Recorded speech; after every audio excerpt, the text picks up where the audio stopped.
Well, greetings and salutations on a wintry, slushy, snowy, cold winter day here in Indiana.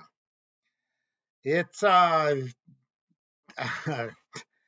quite a slushy day today. In fact, I've been part of a prayer meeting for over 20 years now. Well, actually, about 23 years. Myself and a group of pastors have met every Tuesday morning at 7 o'clock to pray, and we rotate locations and we get together once a week to pray and encourage and just build one another up and help one another.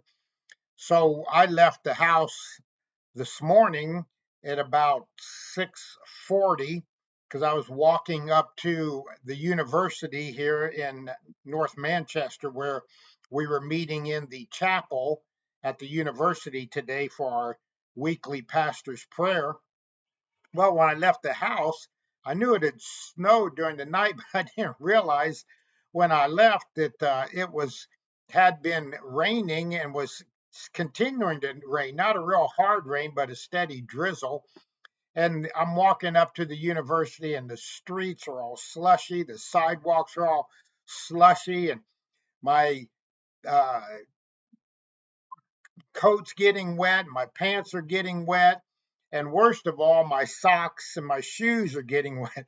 It's one of my pet peeves in life, wet socks and wet shoes. And by the time I got to the chapel, I was just squishing and I was pretty wet. I went, ah. So fortunately, there was a fireplace in there, and I was able to take off my shoes and stand in front of the fireplace and get dried off a little bit before the end of the prayer meeting. In fact, one of the pastors said, Pastor Tim, do you want to ride back home so you don't get all soaked? I said, no, I'll be all right, thinking that the rain had let up by then because it wasn't that strong by the time I got to the chapel. Well, when I left, it was coming down even harder, so I was able to get a ride with another pastor. But all that to say, this is our first real winter weather here this year, and it's a slushy day, but it's nice to be indoors with the heat on and in the Word of God and coming to you today. So, we're going to talk today about when wisdom enters your heart. When wisdom enters your heart. I thought we'd get back into Psalm 23, but I just felt impressed with the Lord to talk about this today. We were on Psalm 23 looking at the names of God, and then we got into some Thanksgiving and Christmas and New Year's messages.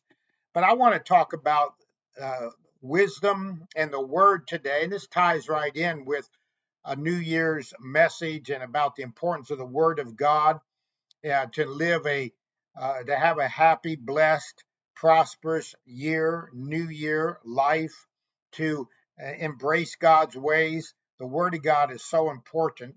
And sometime back, I was reading in my New Living Translation, 1 year Bible, reading through the Bible uh, for that year, as I have done a good many number of times. I highly suggest it. If you've never read through the Bible, that's something you ought to do at least once. If you say, well, I've tried and I've failed miserably, get yourself a 1 year Bible where it's New Testament, Old Testament, Psalms, and Proverbs every day. You get a portion, a section of each one, and you can do it. And it helps you to know exactly where you're at, if you're getting behind or if you're on right on time, or if you're ahead. It'll bless you. And I highly recommend the New Living Translation 1 year Bible. I'm reading through the Passion Translation this year with all the notes and the introductions and that, and I'm just doing a deep dive in that. It's taking me more than a year because I'm going slow and meditatively and prayerfully. I'm going back and praying, personalizing and praying what I just read, and it's been really rich. But I was reading, I believe it was last year, as a matter of fact, the New Living Translation 1 year Bible, and I came across in Proverbs, it said, has this phrase: For wisdom will enter your heart. Wisdom will enter your heart. And it's like the Spirit of God quickened to me that phrase, when wisdom enters your heart. Think about that. When wisdom enters your heart, what happens when wisdom enters your heart? And just as importantly, how does it happen? How does wisdom enter your heart? And then, thirdly, when does it happen? How does it happen? When does it happen? And what happens when wisdom enters your heart? And then here's a fourth one. Why does it take place? Why does wisdom enter your heart? And here's one more. What are the godly, life changing, life altering benefits and advantages of wisdom entering your heart? Well, I hope you want to learn more about it because wisdom is so important. And wisdom is the word. The word is wisdom. And we're going to talk about that this week. You know what? Wisdom will save your life. I'm not even saying it can save your life, it will save your life. Wisdom, wisdom from the word of God will save your life. And this book, the Word of God, is full of wisdom. This is the wisdom of God. In fact, Jesus at one point, in quoting the scriptures, referred to it as the wisdom of God.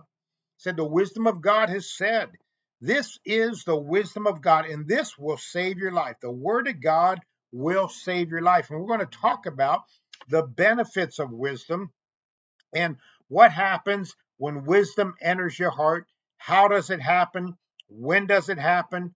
Why does it happen? And what are the godly, life changing, life altering benefits and advantages? See, wisdom will deliver you from the evil way. That's what the scriptures say. Wisdom will deliver you from the evil way. The word also says, joyful is the person who finds wisdom. Well, how many would like to be delivered from the evil way? Wisdom is the key. How many would like to be joyful, full of joy? Wisdom is the key. The word also says wisdom is a tree of life to those who embrace her. Think of that, a tree of life, the God kind of life, absolute life. Wisdom is a tree of life to those who embrace her. All right, let's pause there and we'll take this up again tomorrow.